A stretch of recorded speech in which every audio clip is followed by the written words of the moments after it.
Hey everyone, this is Taehyung. Before anything else, I want to know where you're listening from right now. Let me know your country in the comments. I always imagine all of you scattered across the world, different time zones, different lives, yet somehow meeting me right here in this moment.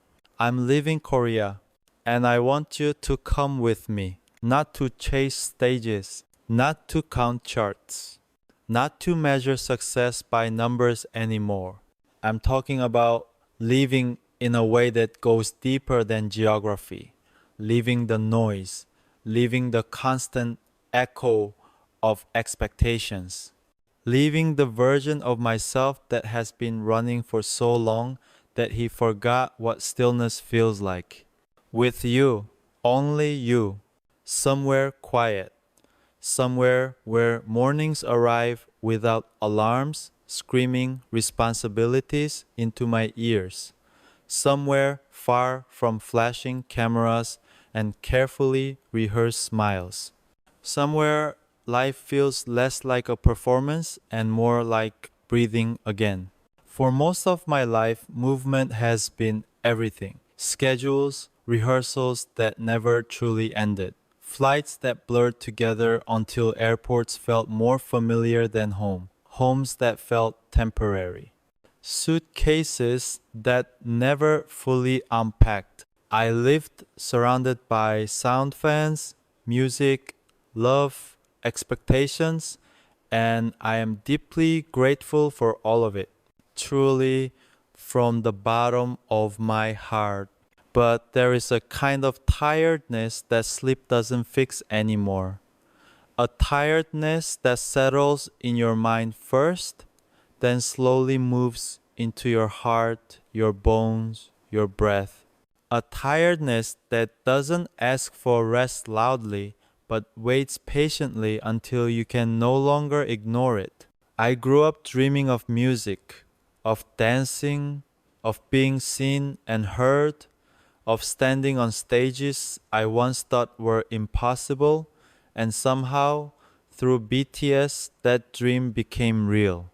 Through endless nights in practice rooms, through sweat, mistakes, laughter, and tears, through moments when tomorrow felt uncertain, but the dream was stronger than fear. We were young, we were hungry, and someone believed in us before the world knew our names. Inside Big Hit's walls, we were shaped by discipline and hope. Later, hype grew around us, expanding everything: opportunity, reach, pressure, and through all of it, we adapted. That's what we were trained to do: to keep moving, to keep delivering, to keep being more. Namjoon's steady leadership, Jin's quiet strength and humor, Yoongi's honesty that burns without apology, Hoseok's light that fills rooms even when he's exhausted, Jimin's sensitivity and devotion, Jungkook's passion that never knows how to stop. They became my family, my shelter, my mirror. Together, we built something that changed our lives forever. And I will never forget that. I will never betray that. But somewhere along the way, I forgot how to stand still. I learned how to perform even when my legs were shaking, how to smile when my heart felt heavy, how to give everything when there was little left inside me, how to be strong in front of millions while quietly shrinking inside myself. I learned discipline, sacrifice, endurance, and I'm proud of that.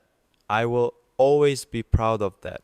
But I also learned how to disappear inside the noise without anyone noticing, how to keep going when my soul was asking for rest, how to survive instead of life.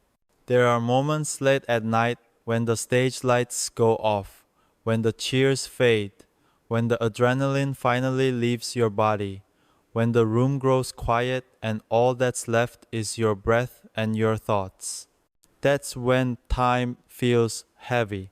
That's when you start asking questions you've been avoiding. How fast everything moves. How fast youth burns. How quickly moments pass without asking permission. In those quiet spaces, I realized something that scared me more than exhaustion. I realized I didn't want to reach the end of my life knowing I made everyone proud except myself. Knowing I gave my voice to the world but never listened to my own heart. Being Taehyung on stage is powerful, it's beautiful, it's electrifying, but being just a man off stage without makeup, without expectations, without cameras, that's what I've started craving more than anything. Walking without security, breathing without schedules, waking up without being told who I have to be that day. I want mornings that belong to sunlight, not calendars, afternoons that don't disappear into meetings, nights that end with peace instead of exhaustion. I love my brothers. I love our music. I love what BTS stands for. That love is written into my bones. But loving something doesn't mean you never change. It doesn't mean you sacrifice yourself until there's nothing left to feel. It means you protect what matters while also protecting your own soul. And my soul has been asking for quiet for a long time now. I want air that doesn't smell like concrete and smoke. I want skies that aren't washed out by city lights. I want sounds that come from wind through trees, not traffic through streets. I want days shaped by sunlight instead of spotlights. I want time that moves with nature instead of pressure. I am not running from music. I'm not betraying the journey. I'm choosing a different rhythm, one that allows silence to exist without fear, one that lets me breathe without counting how long I'm allowed to stay still. And I want you with me in that rhythm, not as an escape from love, but as a deeper way of honoring it. There is something no one really prepares you for when success becomes constant. From the outside, it looks like everything is full schedules, full arenas, full applause, full love, and it is love. I never deny that. But inside that fullness, there can be a quiet kind of emptiness that doesn't show itself until the noise finally stops. I carried that emptiness longer than I realized. I learned how to move through crowded hallways without being touched, how to sit in rooms filled with people and still feel unseen, how to be surrounded every second of the day and yet carry a loneliness that had nowhere to go. At first, I thought that was normal. I told myself that this was the price of living a dream so big it belonged to millions. And maybe it was, but over time, I started noticing how heavy it felt to never be alone with myself. Not truly. Every moment was owned by something, a schedule, a camera, a responsibility. Even rest felt scheduled. Even silence felt borrowed. There were nights when I stared at hotel ceilings in cities I couldn't remember arriving in, listening to the hum of air conditioners, feeling my heart beat too loudly in the quiet. That sound reminded me that I was still human, even when everything around me treated me like a role that never clocked out. I began to realize how much of my life existed between transitions, between rehearsals and performances, between flights and arrivals, between one version of myself and the next, always becoming, never settling, always preparing, never arriving. And somewhere in that constant becoming, I lost the ability to just be. People often say we are lucky, and we are. I know that better than anyone. I bow to the stage every time because gratitude lives deep inside me. But gratitude doesn't cancel fatigue. It doesn't erase the weight of always being strong, always being composed, always being more than human. There is a version of strength the world celebrates, the visible one, the kind that shines under lights, the kind that endures pressure without cracking. I learned that strength well. I mastered it, but there is another kind of strength that no one teaches you when you're young and chasing dreams. The strength to admit you are tired without feeling weak. The strength to slow down without feeling like you are failing. The strength to choose quiet without feeling like you are disappearing. That strength came to me slowly, not as a dramatic breakdown, not as a scandal, just a steady awareness growing louder with each year.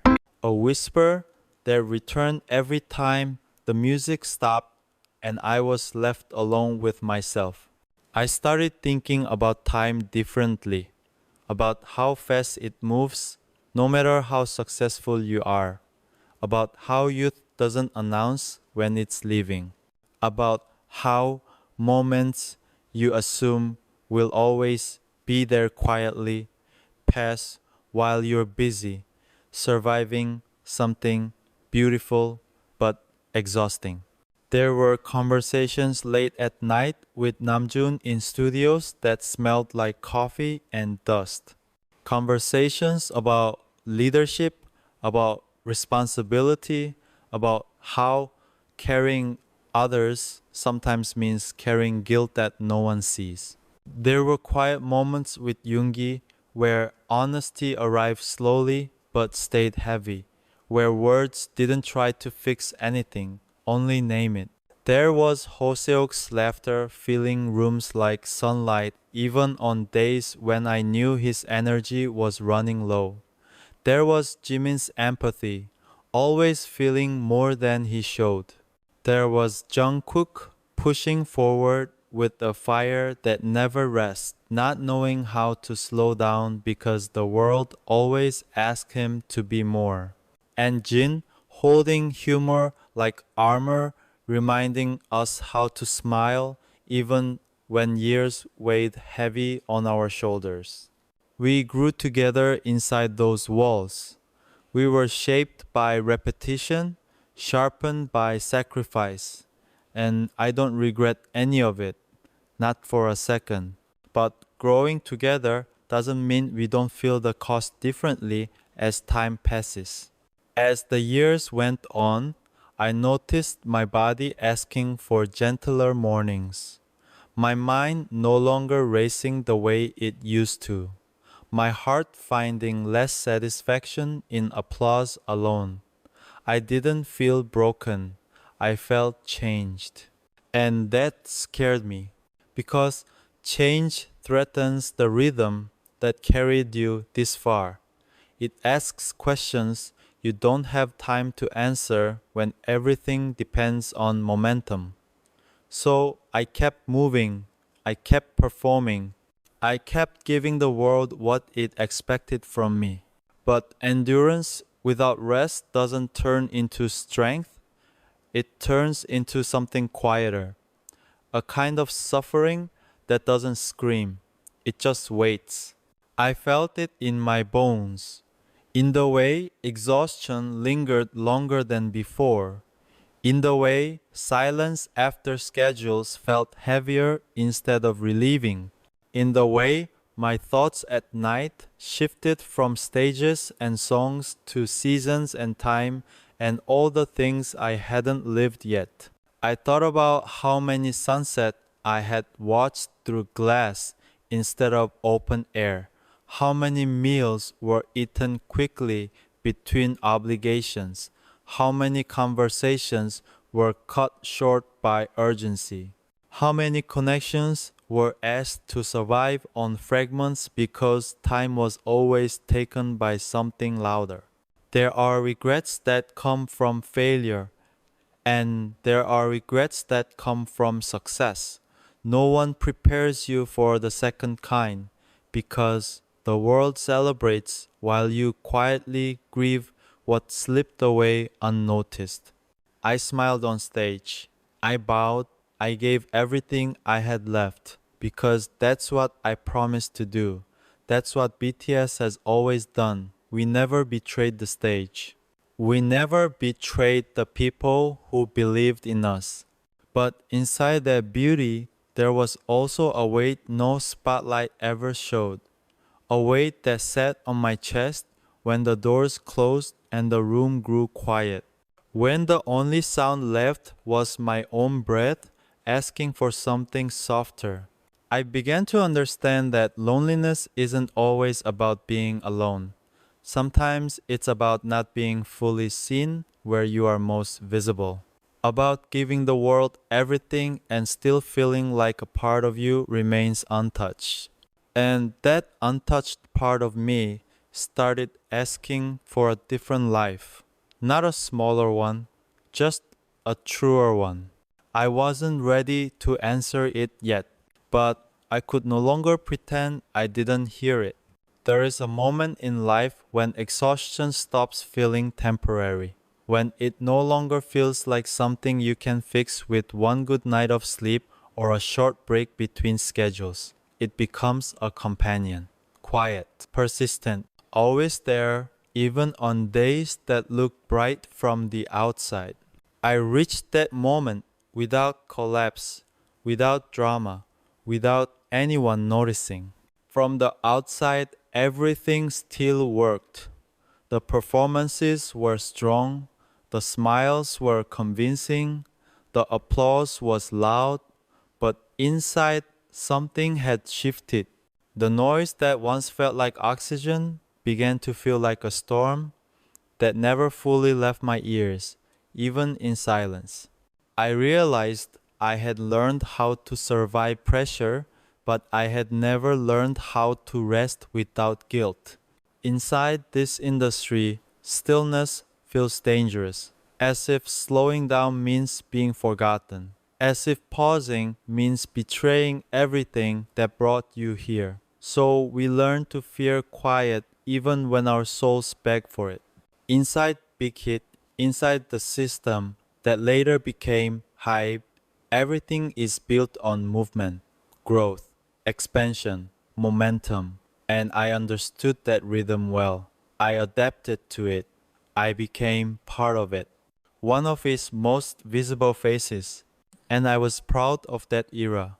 Proud of the discipline it engraved into me. Proud of how BTS stood together through every phase.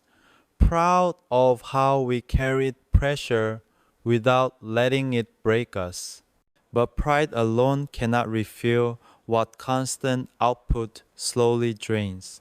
I began to notice how my body responded differently to time, how mornings asked for stillness before movement, how my thoughts at night lingered deeper, not about stages or songs, but about years, about how quickly they pass, about how many seasons I spent inside rehearsal rooms instead of under open skies.